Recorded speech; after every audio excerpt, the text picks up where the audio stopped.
Next. Next, please. Happy birthday, Kate. Happy 18th birthday. But you look younger than your age. You're so fabulous and cute tonight. So yun lang. Thank you for being a very napaka-responsible member of the ministry. Every time na mape-pressure ka, every time you feel stressed, always remember we're here as your teammate and love na love ka namin. There's always the baby of man. So, God bless you and we love you.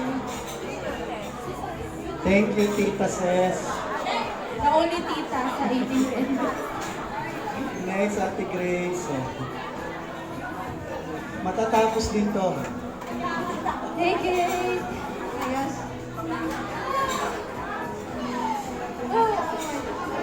Je voulais te faire une note et la lire. Je sais que dans tous les cas, je vais pleurer. Donc, ok, on commence. Kate, joyeux anniversaire, joyeux 18e anniversaire. Je remercie Dieu de t'avoir mis dans ma vie, de m'avoir donné une petite sœur comme toi. Je t'ai vu grandir, j'étais sous mes ailes depuis qu'on était toute petite. Et tout ce que je peux te souhaiter, c'est de suivre Dieu en tout temps, de le regarder à ce que tu avances dans ton chemin, parce que je sais que si tu gardes tes yeux fixés sur lui, je sais que tu ne te tromperas jamais dans tes décisions, et que si jamais tu as besoin d'une épaule pour pleurer, je serai toujours là. Si jamais tu as besoin d'aide, je serai toujours là à tes côtés, je te supporterai dans chaque chose que tu feras. Je t'aime, Kate, et je prie pour qu'on puisse toujours être à tes côtés, même peut-être même jusqu'au bout. Anyway, happy birthday, Kate, I love you. Merci, Tita Grace, Ate Grace. Next, Tita Kaina. Lolo Sam naman. Okay. Nasabi na po lahat nila eh. Happiest birthday, Kate. Bye. Nasabi na nila lahat eh. So, ito lang. Ito na. 18 ka na. Hindi. It will not be always good days. It will not be always joyful days sa tatahakin mo every day, every chapter of your life. But, kasi, as you turn 18, maraming challenges ang dadating. Wow, parang 20 years old. Parang 25 na ako. Ayun, kidding aside, ngayong 18 ka na, maraming obligasyon, maraming responsibilities, lalo na sa studies. And I hope na, alam ko yun, na gusto mong i-pursue yung flight attendant. And as you pursue this, being a flight attendant, sana you will pursue it with the Lord. And gusto ko lang iwanan tong verse na to. Proverbs 31 verse 30. Charm is deceptive and beauty does not last, but a woman who fears the Lord will be greatly praised. Okay, so napaka-importante na sa everyday life natin. Dala-dala natin yung Lord sa puso natin. Napaka-importante na sa everyday na gumigising tayo, dala-dala natin yung Word of God sa puso natin. And kapag nasa atin yon, alam natin na magiging magandang araw natin, yung mga years na dadating pa sa atin. And everywhere you go, magtiwala ka lang sa Lord, and lalo na ako rin, nandito ako palagi tayo. I will always be the Ate Kaina na nakilala mo noon pa man hanggang ngayon, at hanggang sa tumanda na tayo both, nandito ako palagi, basta message mo lang ako. And always trust God's timing, okay? He will give the best for you.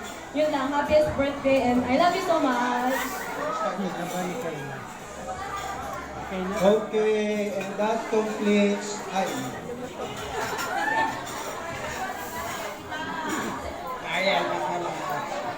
Ate Mariel. Sabi po niya, hindi daw siya pupunta. Galing po yan.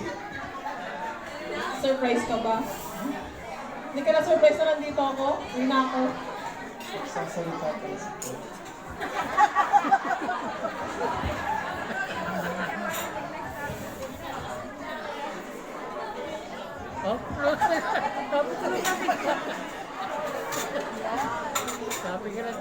Sabi ka na tayo. Sorry po, nakabluwa ko kapareho na. Hindi ko po kasi alam na makakarating pa. Anyway, so lahat sila nag-wish sa'yo. Pero ako gusto kong simulan sa thank you. Gusto kong mag-thank you sa'yo kasi una sa lahat, sobrang laking blessing mo sa buhay ko. There are times na hindi ako okay, There are times na hindi ako okay, pero kahit hindi ako magsalita, alam mo agad na hindi ako okay. Thank you for being there. Thank you kasi lagi mo ako nire-remind na, ate, kaya mo yan. Hindi mo man naiintindihan, hindi ko man sabihin sa'yo, umiyak lang ako. Nandyan ka na agad lagi for me. And gusto ko lang din malaman mo na sobrang proud ako sa'yo. Nung nakilala ko po si Kate, hindi siya nagsasalita, hindi nahihiya siya lagi. Pero ngayon sobrang proud ako kasi pag nagla-live food kami, tapos tatanungin ko siya, Kate, pwede ka bang mag-opening prayer? Umuoo na siya ngayon. Kapag may tanong ako during live group namin, sumasagot na siya. Sobrang proud ako kasi makita ko kung paano ka dati kung paano ka nag-grow ngayon as a woman and as server ng Panginoon. So ngayon, ang wish ko, patuloy ka pang mag-serve sa Panginoon and I know na patuloy nang i-bless yung buhay mo sa lahat ng aspeto. And lagi lang ako nandito kapag may problema ka, kapag may tanong ka, kapag may hindi ka naiintindihan, kapag may rants ka, kapag may gusto kang ikwento, nandito lang sa atin Mariel lagi.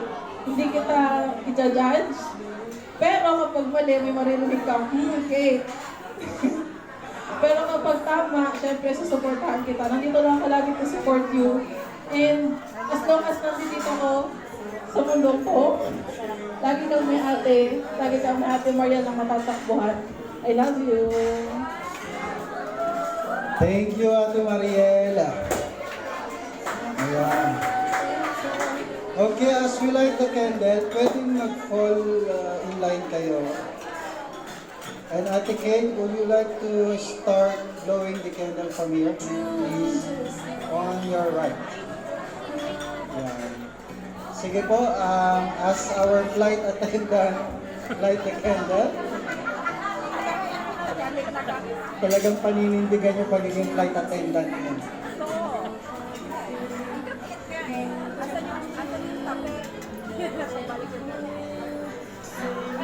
Huwag nyo lang hayang pumatak sa baba, ha? Saluhin nyo ng kamay. Kudkod kasi yung ating mga flight attendant. Pwede yun. Nakamagkudkod sila ng patak ng kandil. So Ate Kate, please start now blowing the candle because candle often reveal a sense of mystery and supernatural guidance. So Ate Kate, blow the candle now. Truly these 18 significant, beautiful girls who celebrated with Ate Kate serve as her guide as she grows up. These are the people who care for her and love her unconditionally. So again, thank you so much to our 18 candles, beautiful young ladies with one tita.